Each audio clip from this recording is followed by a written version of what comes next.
एक बहुत बड़ा और सुंदर बाग था जिसमें 12 बड़े बड़े पेड़ थे। ये बाग एक राक्षस का था जो 7 वर्षों के लिए कहीं बाहर गया हुआ था। एक दिन जब वो वापस आया, उसने देखा कि उसके सुंदर बाग में बच्चे खेल रहे थे। वे ऊंची आवाज में बोला, तुम यहाँ क्या कर रहे हो? ये मेरा बाग है। बच्चे घबराकर भाग गए। राक्षस ने उस बाग के चारों ओर एक ऊंची दीवार बना दी और उसके बाहर एक चेतावनी लगा दी जिस पर लिखा था, दूर रहो, अंदर आना सख्त मना है। राक्षस बहुत स्वार्थी था। बच्चे बहुत उदास हो गए।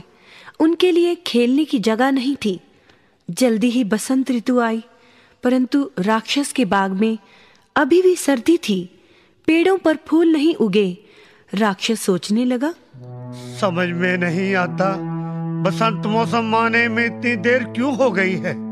एक दिन जब वह अपने बिस्तर पर लेटा हुआ था, उसके कानों में कोयल की मधुर आवाज सुनाई दी। उसने खिड़की में से बाहर झांका। बच्चों ने दीवार में एक बड़ा सा छेद बना दिया था।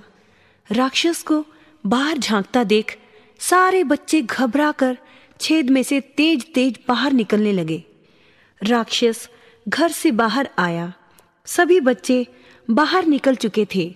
सिर्फ एक छोटा बच्चा जो उस छेद की ऊंचाई तक नहीं पहुंच पा रहा था, बस वही अंदर रह गया था। राक्षस ने उस बच्चे को अपने हाथों में उठा लिया और सोचने लगा, मैं कितना स्वार्थी था। अब मुझे पता चला कि बसंत ऋतु यहाँ क्यों नहीं आई। मैं दीवार को गिरा दूंगा। मेरा बाग सदा के लिए बच्चों के खेलने का मैदान बन जाएगा। उसने बड़ा हथौड़ा लिया और सारी दीवार को गिरा दिया।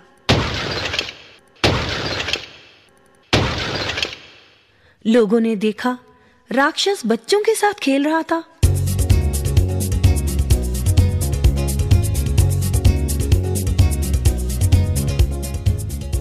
अब बच्चे रोज जाते समय राक्षस को नमस्कार करके जाते। राक्षस ने पूछा, वो छोटा बच्चा कहाँ है? एक बच्चे ने जवाब दिया, वो कहीं चला गया है। बाकी बच्चे रोज शाम को खेलने आते रहे। वर्षों इसी तरह गुजरते गए। वो राक्षस अब बूढ़ा हो गया था। एक सर्दी की सुबह उसने देखा कि एक पेड़ पर बहार दिखाई दे रही थी। उस पेड़ के नीचे वही छोटा बच्चा खड़ा था। राक्षस उसे देखकर बहुत खुश हुआ। उसने छोटे बच्चे को कहा, मेरे प्यारे बच्चे, तुम वापस आ गए हो। आज मैं बहुत खुश हूँ। ये बाग तुम्हारे कारण ही स्वर्ग लगने लगा है। तुम्हारा धन्यवाद मेरे बच्चे। और उसने बच्चे को अपने सीने से लगा लिया।